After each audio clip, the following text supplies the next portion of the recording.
জনজাতি কল্যাণ দপ্তরের উদ্যোগে আয়োজিত ভগবান বিরসা মুন্ডা ফুটবল টুর্নামেন্টের বুধবার আনুষ্ঠানিক উদ্বোধন করলেন রাজ্য পর্যটন দপ্তরের মন্ত্রী সুশান্ত চৌধুরী। ৫ থেকে ৮ ফেব্রুয়ারি পর্যন্ত অনুষ্ঠিত ভগবান বিরসা মুন্ডা ফুটবল টুর্নামেন্ট উপলক্ষে রাজ্যভিত্তিক এসটি ইন্টার হোস্টেল ফুটবল প্রতিযোগিতায় মোট ১৬টি দল অংশগ্রহণ করবে, যার মধ্যে ৮টি মেয়েদের ও ৮টি ছেলেদের দল থাকবে। খেলাধুলোর মাধ্যমে নেশার বিরুদ্ধে লড়াই করতে হবে এবং আমাদের শারীরিক ও মানসিক বিকাশের পাশাপাশি বন্ধুত্বপূর্ণ সম্পর্ক সুদৃঢ় হবে। আর ত্রিপুরা শ্রেষ্ঠ ত্রিপুরা গড়ার লক্ষ্যে জাতি জনজাতি অংশের মানুষের সম্মিলিত প্রয়াস প্রয়োজন বলে জানিয়েছেন মন্ত্রী সুশান্ত চৌধুরী। রাজ্যের যুব সমাজকে নেশার করাল গ্রাস থেকে রক্ষা করতে রাজ্য উপজাতি দপ্তরের এই ধরনের উদ্যোগ প্রশংসনীয় বলে দপ্তরের মন্ত্রী বিকাশ দেববর্মা সহ আধিকারিকদের ধন্যবাদ জানিয়েছেন রাজ্য পর্যটন দপ্তরের মন্ত্রী সুশান্ত চৌধুরী।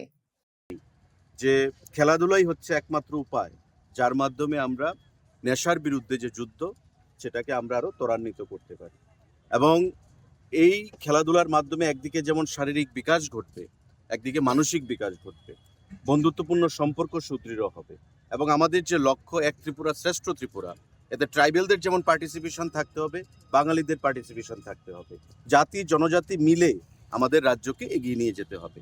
তাই নেশার কবল থেকে ছোবল থেকে যুব সমাজকে সেখানে বাঁচানোর জন্য এই প্রয়াস, যা ভূয়সী প্রশংসার দাবি রাখে।